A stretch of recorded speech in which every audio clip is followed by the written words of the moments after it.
ഈ സിന്ധു നദീജല കരാർ ഏതാണ്ട് ഫ്രീസ് ചെയ്തു. അതോടുകൂടി കൂടുതൽ നദികളിലെ ജലം നിയന്ത്രിക്കാനായിട്ട് ഇന്ത്യ ചില തീരുമാനങ്ങൾ എടുത്തു. അതായത് സിന്ധു എന്ന് പറയുന്നത് ഇന്ത്യയിലൂടെ ഒഴുകി പാകിസ്ഥാനിലേക്ക് എത്തുന്ന നദിയാണ്. ഈ ജലം പാകിസ്ഥാൻ സ്വാഭാവികമായിട്ടും അവരുടെ കുടിവെള്ളത്തിനായിട്ട്, കാർഷിക ആവശ്യങ്ങൾക്കായിട്ട്, ഇലക്ട്രിസിറ്റി ഉൽപ്പാദനത്തിനായിട്ടൊക്കെ ഉപയോഗിക്കുന്നുണ്ട്. പക്ഷേ പഹൽഗാം ആക്രമണത്തിന് ശേഷം ഇന്ത്യ ആദ്യം ചെയ്തത് നയതന്ത്രപരമായ ചില കടുത്ത നടപടികൾ സ്വീകരിക്കുകയാണ്. അതിൻ്റെ തുടർച്ച എന്ന വണ്ണം നമ്മൾ സിന്ധു നദീജല കരാർ അങ്ങ് റദ്ദാക്കുന്നു. നമ്മൾ അതിനകത്തോട്ട് പങ്കാളികളല്ല എന്ന് പറയുന്നു.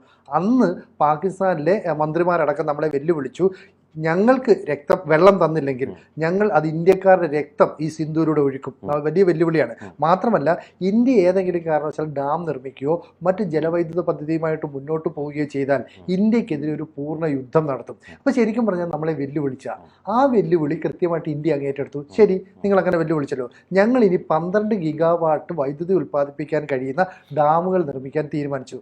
അതായത് സിന്ധു നദി ഒഴുകി വരുന്ന ഭാഗങ്ങളിലൊക്കെ എവിടെയൊക്കെ നമുക്ക് ഇത്തരത്തിലുള്ള ജലവൈദ്യുത പദ്ധതികൾ നിർമ്മിക്കാം.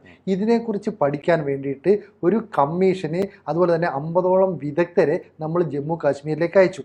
അങ്ങനെയാണ് നമുക്ക് പണ്ട് ചില പദ്ധതികൾ ഉണ്ടായിരുന്നു, ആ പദ്ധതികളൊക്കെ പുനരുജ്ജീവിപ്പിക്കാനായിട്ട് തീരുമാനിച്ചു. അങ്ങനെ ആഭ്യന്തരമന്ത്രി അമിത്ഷായുടെ അധ്യക്ഷതയിൽ ഒരു യോഗം കൂടുകയും പുതിയ ഡാമുകളുടെ ആ പ്രൊജക്റ്റുമായിട്ട് മുന്നോട്ട് പോകാനുള്ള നീക്കം നമ്മൾ ആരംഭിക്കുന്നുവെന്ന് ഔദ്യോഗികമായി അറിയിക്കുകയും ചെയ്തു. ഇപ്പോൾ ഇവിടുത്തെ വെള്ളം കിട്ടിയില്ലെങ്കിൽ എന്താ പ്രശ്നം എന്ന് പറയുന്നത്, പഞ്ചാബ് മേഖല, സിന്ധു മേഖല, ഇത് രണ്ടുമാണ് പാകിസ്ഥാൻ്റെ ഏറ്റവും സമ്പദ് സമൃദ്ധമായ ഭൂപ്രദേശം.